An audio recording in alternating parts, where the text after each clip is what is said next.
శ్రీమాత్రే నమ. జయ గురు దత్తాత్రేయ నమ. ఈ వీడియోలో మనం జూన్ 6వ తారీఖు నుంచి 22వ తారీఖు మధ్యలో కేవలం 16 రోజులు మాత్రమే బుధగ్రహం మిథున రాశిలో సంచారం చేయడం జరుగుతూ ఉంటుంది.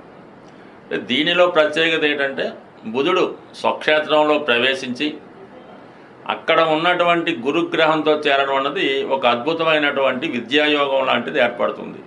ఎవరి జాతకంలో అయినా ఈ బుధుడికి గురువుకి కలిసి ఉన్నా, పరస్పర వీక్షణ ఉన్నా కంప్లీట్గా వాడు ఉన్నత విద్యావంతుడు, అధిక ధనవంతుడు అవ్వడం జరుగుతుంటుంది. అయితే అది కేంద్రంలోనూ కోణంలోనూ గురువు లేదా బుధుని స్వక్షేత్రాల్లో ఏర్పడినప్పుడు ఈ యోగ ప్రభావం జాతకుడి మీద విశేషంగా ఉండడం జరుగుతుంటుంది. అంటే నిరంతరం విద్య నేర్చుకునేవాడు బుధుడు, ఎల్లప్పుడూ విద్య నేర్పేవాడు గురువు. వీళ్ళిద్దరూ కలియడంలో ఒక ఉన్నత విద్యాయోగం ఏర్పడుతుంది. ధనాన్ని సంపాదించడానికి ప్రయత్నం చేస్తుంటాడు నిరంతరం బుధుడు, ధనం ఇవ్వడానికి ఎప్పుడూ ప్రయత్నం చేస్తుంటాడు గురువు. వీళ్ళిద్దరి కలయిక అధిక ధనయోగం. వ్యాపారంలో రాణించాలన్నా, ఉన్నత విద్యావంతుడై ఉద్యోగంలో రాణించాలన్నా ఈ రెండు గ్రహాలు పరస్పరం ఏదో విధంగా సంబంధం ఉండడం వల్ల ఈ యోగ ప్రభావం జాతకుడికి రావడం జరుగుతూ ఉంటుంది. మరి ఈ సమయంలో ఈ బుధుడు స్వక్షేత్రంలో చేరడం వల్ల భద్రమహాపురుష యోగం అనే పంచమహాపురుష యోగం ఏర్పడుతుంది. అంటే ఈ భద్రమహాపురుష యోగంలో ఉన్నటువంటి గ్రహంతో ఏ గ్రహం కలిసినా కూడా ఆ గ్రహం కూడా విశేష బలవంతుడు అవడం జరుగుతూ ఉంటుంది. అంటే ఇది ఎస్పెషల్లీ మీనరాశి వారికి రాశ్యాధిపతి చతుర్థంలో ఉంటూ చతుర్థాధిపతితో కలిసి ఉన్నాడు. ఇది అత్యంత శుభమైనటువంటి ప్రయత్నం అన్నమాట. అంటే బుధుడు భద్రమహాపురుష యోగంలో రాశ్యాధిపతితో 4వ స్థానంలో ఏర్పడడం వల్ల గృహయోగం అన్నది 100% ఏర్పడుతుంది.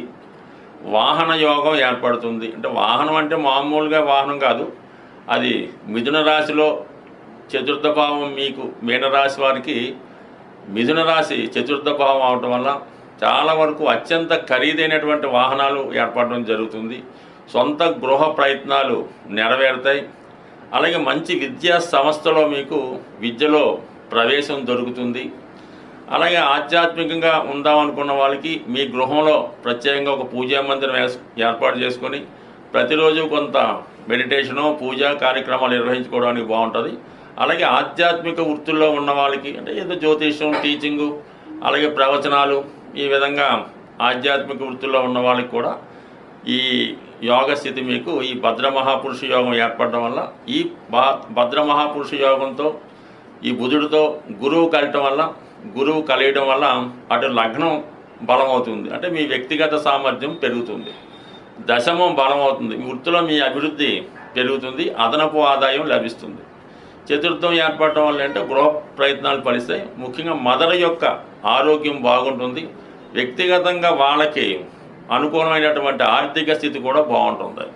సాధారణంగా ఆరోగ్యంగా ఉన్నారంటే కేవలం శరీర ఆరోగ్యం కాకుండా వాళ్ళకి ఆర్థిక పరంగా మంచి పుష్టిగా అన్ని రకాలుగా ఎటువంటి లోటు లేకుండా ఉందని చాలా వరకు నిర్వచనం. అంటే ఆరోగ్యం, ఐశ్వర్యం ఇవన్నీ సూర్యభగవాన్ ఇస్తుంటాడు. కాబట్టి ఆరోగ్యం బాగుందా అంటే కేవలం ఆరోగ్యమే కాకుండా మీరు ఆర్థికంగా కూడా బాగున్నారా అని అర్థం చేసుకోవాలి తప్ప ఎవరైనా ఆరోగ్యం బాగుందని అడుగుతుంది, ఇది ఇలాగ అడుగుతుందని కొంతమందికి అనిపిస్తూ ఉంటుంది. అంటే మీ ఆర్థిక పరంగా బాగున్నారా అంటే ఎవరో మన ఇంటికి వస్తారు, ఏమంటే మీకు అందరికీ ఇంట్లో ఆరోగ్యం బాగుందా అంటే అందరూ బాగున్నారు, మనకేమైనా అప్పటికి వచ్చాడని అర్థంగా భావిస్తూ ఉంటారు కొంతమంది. బట్ ఏదైనా ఈ రాబోయే జూన్ 6 నుంచి 22వ తారీఖు మధ్యలో ఏర్పడిన భద్రమహాపురుష యోగం మానవునికి, మనిషికి అంటే జీవికి ఏదైతే అత్యవసరమో, ఏదైతే తప్పకుండా ఉండాలో దాంతోపాటు సంతోషం, ఆనందం కూడా లభించే ఈ సమయం అన్నది మీ యొక్క ప్రయత్నం బట్టి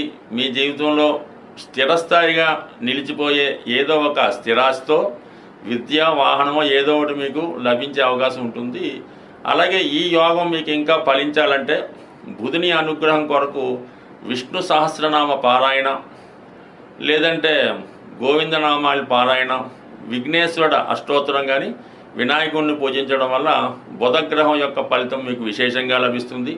అలాగే గురుగ్రహ అనుగ్రహం కోసం దత్తాత్రేయుల వారిని పూజించడం వల్ల, శివుణ్ణి ఆరాధించడం వల్ల, అలాగే విష్ణుమూర్తి కూడా సర్వం ఆయనే కాబట్టి మరి విష్ణు సహస్రనామం పారాయణ చేయడం వల్ల ఈ 4 రాశుల వారికి ఈ జాతకంలో మిగతా దశలు, మిగతా గ్రహాలు కూడా అనుకూలిస్తే ఈ 16 రోజుల్లో ఒక అద్భుతం అన్నది మీ జీవితంలో జరగబోతుంది. స్వస్తి.